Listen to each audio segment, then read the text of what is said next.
ज्यांच्या अमृत महोत्सवाच्या निमित्तानं आपण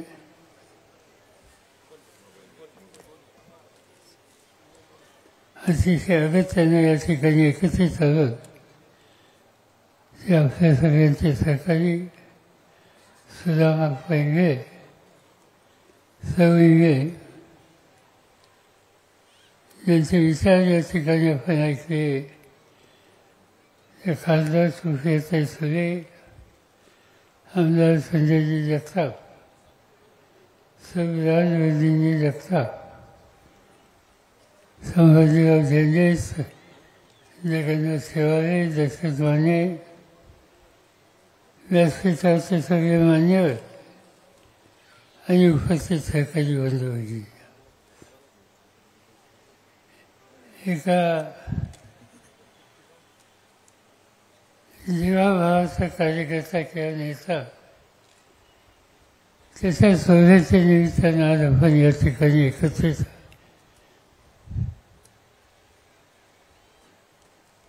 देशामध्ये लोकसभा असते, विधानसभा असते,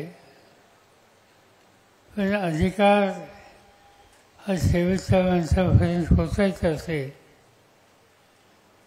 तर यशवंतराव चव्हाण महाराष्ट्राचे मुख्यमंत्री असताना त्यांनी या राज्यामध्ये पंचायत राज्याची संकल्पना मांडली. पंचायत राज्याची संकल्पना याचा अर्थ अधिकाराचं विकेंद्रीकरण. सत्ता ही गमतीची असते, सत्तेचे काही गुण आहेत, सत्तेचे काही दोष आहेत. सत्तेचा एक दोष असा आहे ती केंद्रित होते, काही ठराविक लोकांच्या हातात जाते आणि केंद्रित सत्ता ही अनेकदा भ्रष्ट होते. तर ती सत्ता भ्रष्ट व्हायची नसेल तर अधिकार सत्ता हा अधिक लोकांच्या हातात जाण्याची आवश्यकता असते आणि ते करायचं असेल तर पंचायत राज्याशिवाय दुसरा कुठला पर्याय नाही. ही भूमिका यशवंतराव चव्हाण नेहमी मांडत असतात. आणि त्यावेळेला 1960 साली वसंतराव नाईक ते मुख्यमंत्री नव्हते पण मंत्री होते. त्यांच्या अध्यक्षतेखाली एक कमिटी नेमली आणि सत्ता अधिक लोकांच्या हातात कशी जाईल, अधिक खेड्यापाड्याचं नेतृत्व कसं तयार होईल याचा विचार करून अहवाल सादर करण्याची जबाबदारी वसंतराव नाईकांच्यावर होती.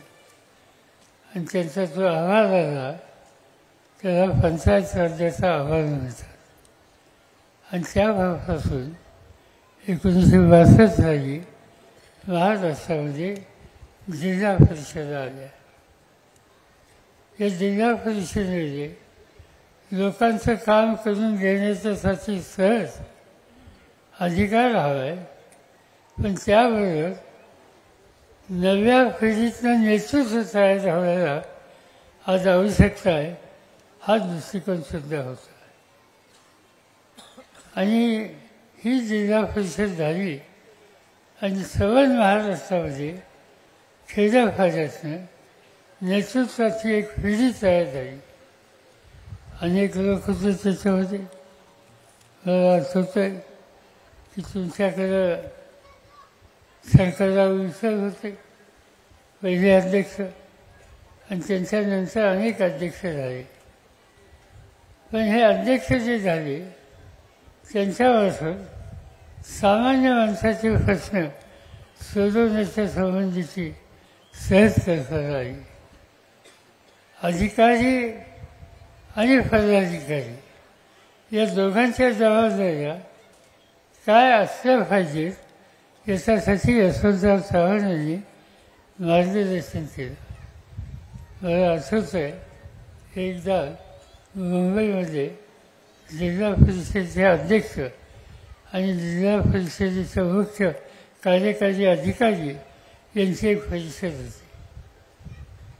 एका पदाधिकाऱ्यांनी चव्हाण साहेबांना विचारलं की तुम्ही आम्हाला दोघांना काही सल्ला द्या, अधिकाऱ्यांना आणि निवडून आलेल्या लोकप्रतिनिधीला.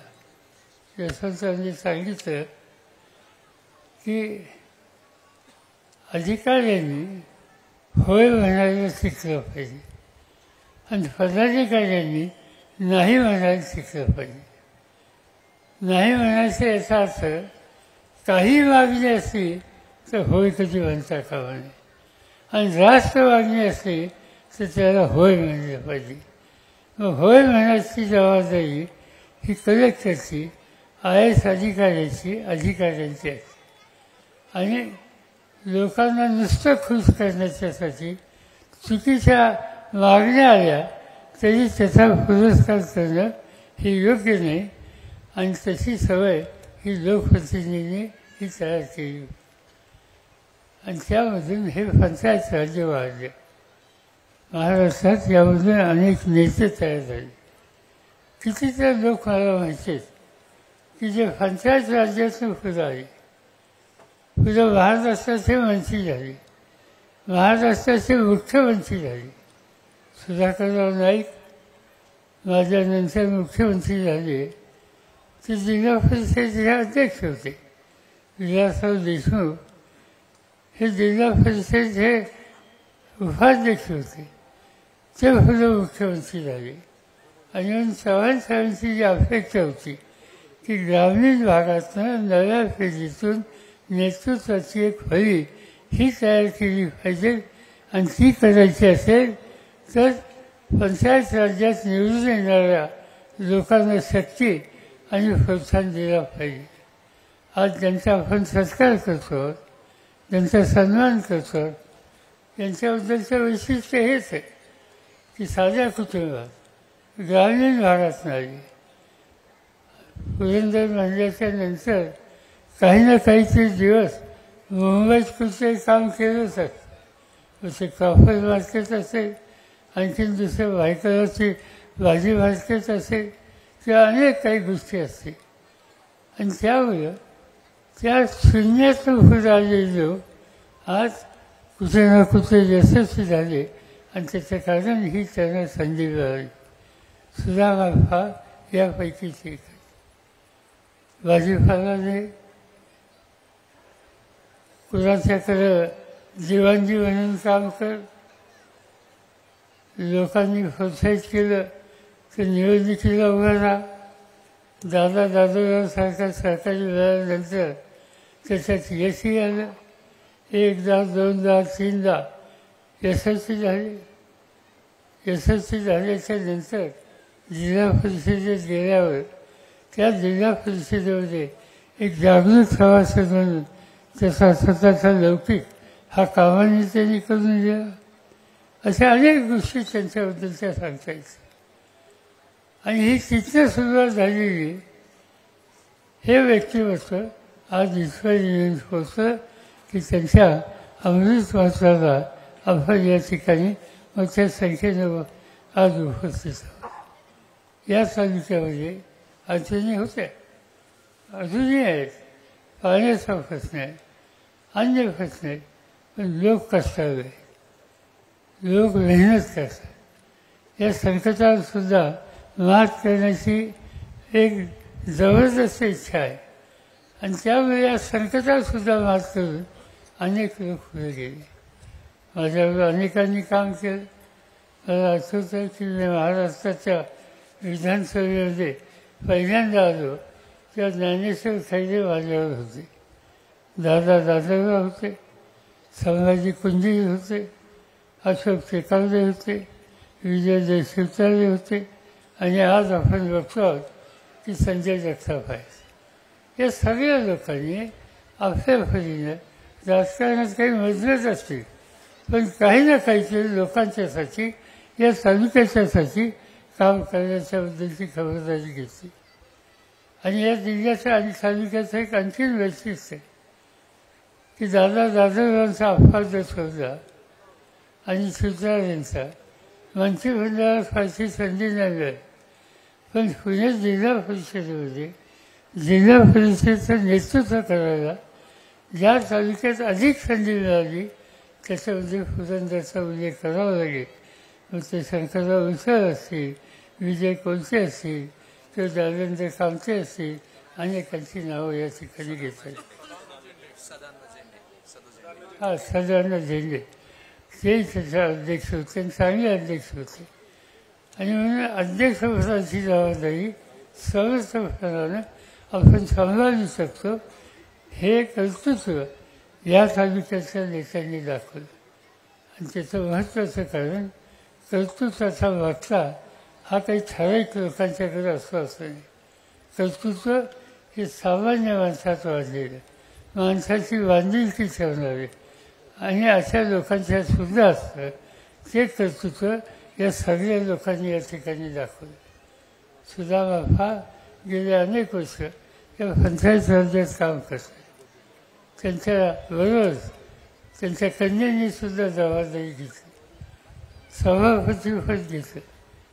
आणि हे काम आम्ही करू शकतो हे संबंध जिल्ह्याला त्यांनी दाखवलं. आणि म्हणून जे कर्तृत्वाने जबाबदारी घेऊन काम करू शकतात आणि हे सगळं करत असताना सत्ता ही जमिनीवर पाय ठेवूनच चालली पाहिजे.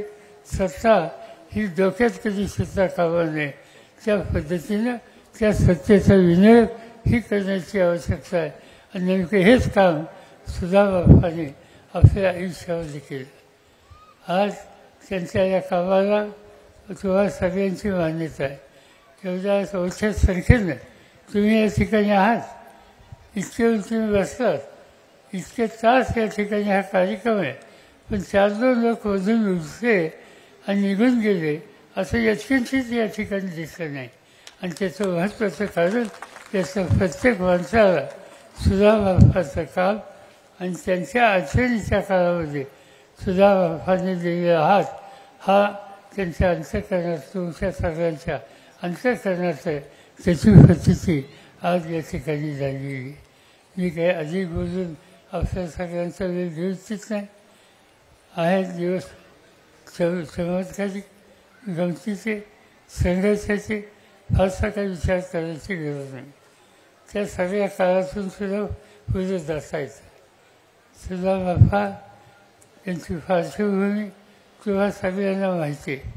पण त्यांचं एक वैशिष्ट्य होतं, ज्ञान संपादन करायचं. एक दिवशी मी इस्रायलला होतो. माझ्या नेतृत्वाखाली इस्रायलला एक शिष्टमंडळ केंद्र सरकारने पाठवलं. आणि त्याच्यामध्ये राज्याचे 2 मुख्यमंत्री होते. एक मुख्यमंत्री त्यांचं नाव आज या देशाचे प्रधानमंत्री आहेत. ते प्रधानमंत्री माझ्या नेतृत्वाखाली इस्रायलला गेलेल्या शिष्टमंडळामध्ये एक सदस्य होते. आणि दुसरे मुख्यमंत्री होते ते आपल्या राजस्थानचे मुख्यमंत्री वसुंधरा राजे त्या ठिकाणी होत्या. आणि आम्ही तिची शेती बघत होतो. कमी पाण्यामध्ये काय चमत्कार त्या लोकांनी केला हा बघत होतो. तिथल्या मंत्रिमंडळातल्या लोकांची विचारविनिमय करत होतो. आणि त्या ठिकाणी त्यावेळेला काही भारतीय दिसले. आणि ते भारतीय दिसल्याच्या नंतर मला आश्चर्य होतं की आम्ही सगळेजण या ठिकाणी आहोत, आनंद आहे, भारतीय ह्याचाही आनंद आहे. पण एक गोलच भारतीय, त्याच्यामध्ये एक ट्रॉफी दिसली. आणि तो ट्रॉफीवाला कोण हे बोलून घ्या म्हणून सांगितलं. तो ट्रॉफीवाला म्हणजे सुदाम इंग्रज तिथं इस्रायलमध्ये. आणि काय करत होते ते, इथली शेती कशी आहे, इथं कमी पाण्यात पिकं कशी घेतात, पर्याय काय याचा अभ्यास करण्याच्यासाठी ते आणि त्यांचे काही सहकारी आले.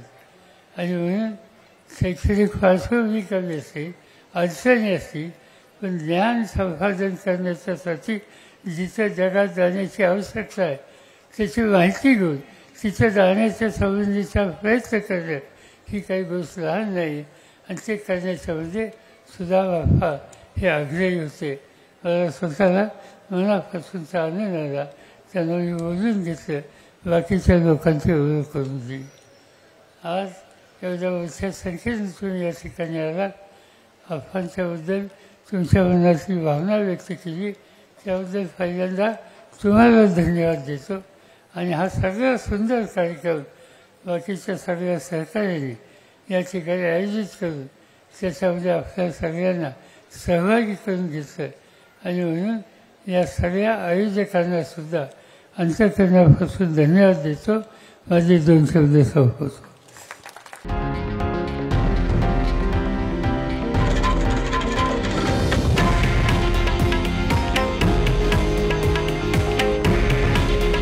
हे आहे देशातील नंबर 1 न्यूज नेटवर्क आणि आपण पाहत आहात TV9 मराठी. काळजी तुमची, हित महाराष्ट्राचं.